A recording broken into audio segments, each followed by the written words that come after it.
the cameras flashed, the crowd froze, and just like that, Hollywood had a new, horrifying session. Welcome to StarScope Report. Join Jordan and Jamie as they uncover Hollywood drama, music industry shakeups, and viral influencer scandals. From red carpet surprises to social media controversies, we dive deep into the stories behind the fame. And today's story is just a profound tragedy. It really is. It starts with this dramatic, almost cinematic contrast. On one side, you have the Hollywood titan, Rob Reiner, the director behind The Princess Bride, When Harry Met Sally. A living legend. And on the other side, the shocking reality of his life ending tragically, alongside his wife, photographer Michele Singer Reiner. Found stabbed in their Brentwood home, a double homicide that has just completely paralyzed the entertainment industry. And we're looking at sources detailing the immediate arrest of their son, 32-year-old Nick Reiner, and the high-stakes legal battle that is now officially underway. We've been deep in the charging documents, the preliminary forensic notes, all the statements. And our mission today is to really unpack this, to isolate the one critical piece of uncertainty at the core of the entire case. Which is the official time of death, or TOD. It's still pending. And that missing piece of information isn't just a detail, is it? No, it's everything. That forensic ambiguity, the lack of a precise timestamp, that is the absolute cornerstone of the entire defense strategy. The prosecution knows this, and they are moving forward based on a calculated theory of when this happened. They're trying to lock in a narrative before the medical examiner even delivers the final report. Exactly. Okay, let's unpack this. So the final hours.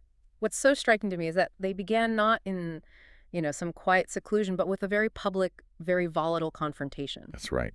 The last confirmed sighting of Rob and Michele alive was late on Saturday, December 13th. They were at Conan O'Brien's annual holiday party. With Nick. And sources from inside that party confirmed that Rob and Nick got into what they called a very loud argument. Loud enough for other guests to hear. People like Bill Hader reportedly took notice. Right. And Nick's behavior leading up to that was already erratic. Multiple reports detailed him acting strangely, asking other guests these bizarre, repetitive questions. Like, are you famous? And what's your last name? Yeah, just odd. It was behavior that clearly indicated some kind of significant psychological break was either, happening or about to happen. So that argument between father and son, that's what sets the clock ticking. Precisely. Rob and Michele left the party shortly after, and that is where this critical, unknown time window begins.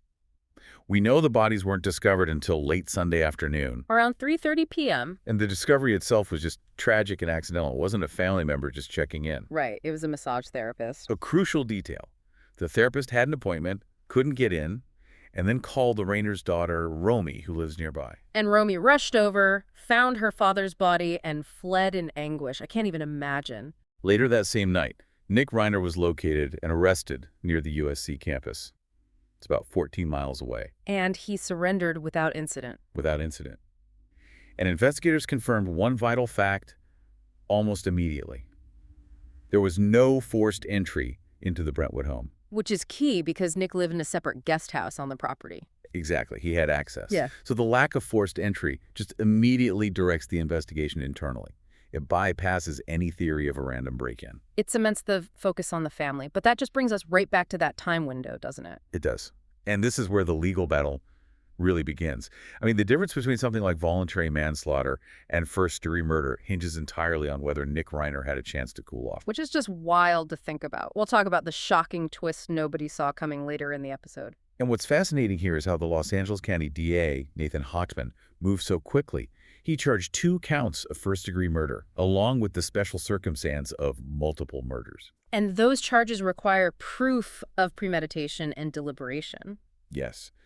So, if the murder was committed in the immediate heat of passion, let's say they went home, the argument continued, and it happened right then, that's more in the realm of voluntary manslaughter. But if there's a gap, a cooling off period... That's deliberation. And the DA's working theory, even without the official time of death, alleges the homicides occurred in the early morning hours of Sunday. Okay, so why that specific phrase? Why early morning hours? Why not just say, sometime after the party?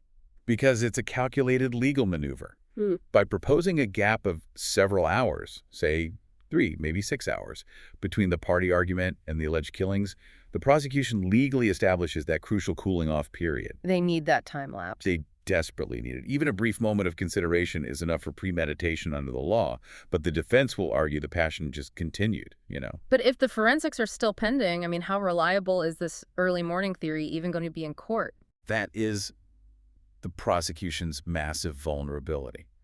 They are relying on the post-mortem interval, or PMI. Which is determined by things like algor mortis and rigor mortis. Right. The rate the body temperature drops, the stiffening of the muscles, but determining PMI is already an inexact science. And sources confirm it gets much harder when a lot of time has passed. It's highly ambiguous here. I mean, think about it. The bodies were found indoors in a large Brentwood home. Was the AC running? Was the heat on? All of that would affect the cooling rate. Drastically. It can easily swing the calculated time of death by 4, 6, even 8 hours. Wow. So if the defense can prove that the margin of error means the time of death could have been Saturday night, closer to the argument? They collapse the window for deliberation. And that could potentially drop the charge from first-degree murder to something much lesser. So that's the whole game. The prosecution needs digital evidence then. That's the plan. Since the physical forensics are so compromised, they're leaning heavily on digital evidence to back up their timing theory. If you want us to keep tracking how this forensic and digital battle unfolds, hit that subscribe button. This case is just a clinic in how technology and biology clash in the courtroom. They're pursuing warrants for Nick Reiner's complete digital footprint.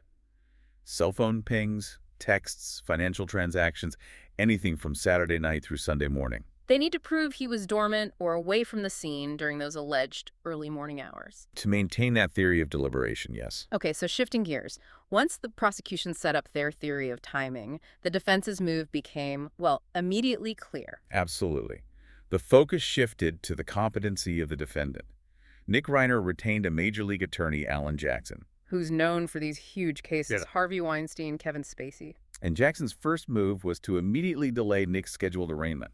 The reason given: he was not medically cleared to appear in court. That is a huge signal to send right out of the gate. It is. It establishes the foundational defense element, which is questioning Nick Reiner's mental state and his competency to stand trial.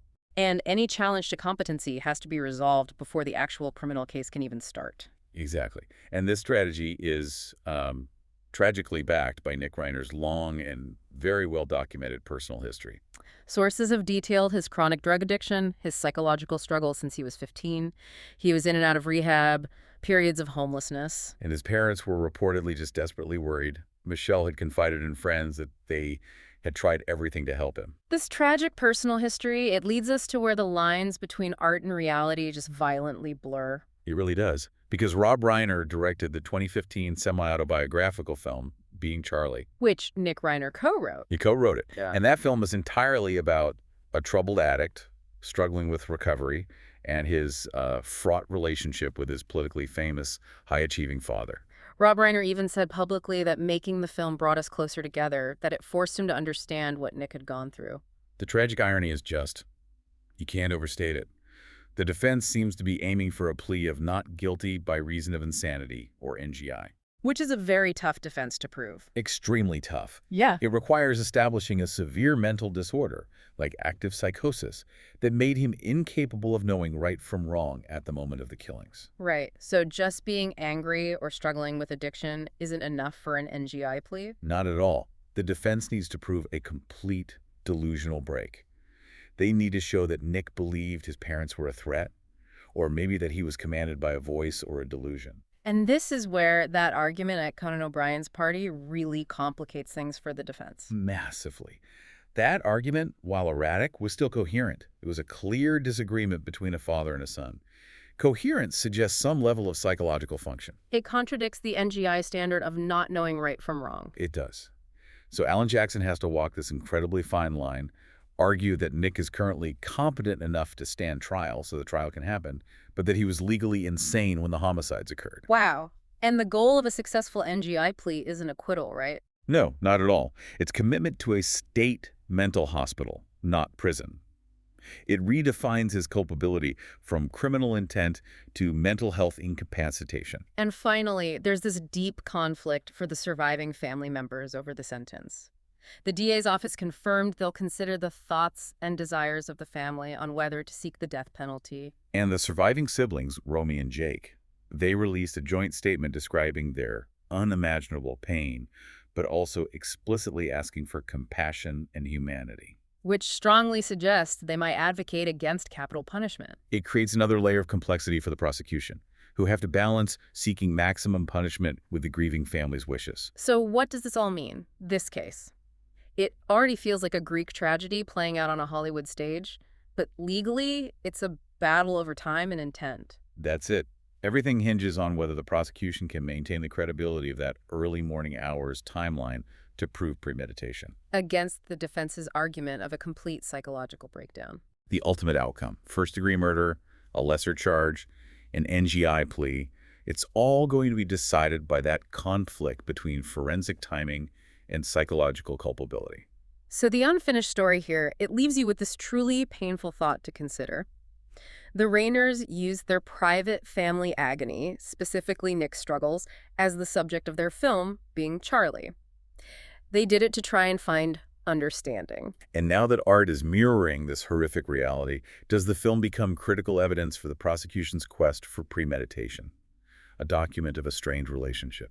Or does it become the defense's most potent argument for a long history of severe psychological instability and ultimately insanity? That's the question. You've been listening to StarScope Report, where Jordan and Jamie uncover the stories shaping Hollywood, music, and pop culture. Thanks for tuning in, and don't forget to subscribe for more stories that keep the stars shining.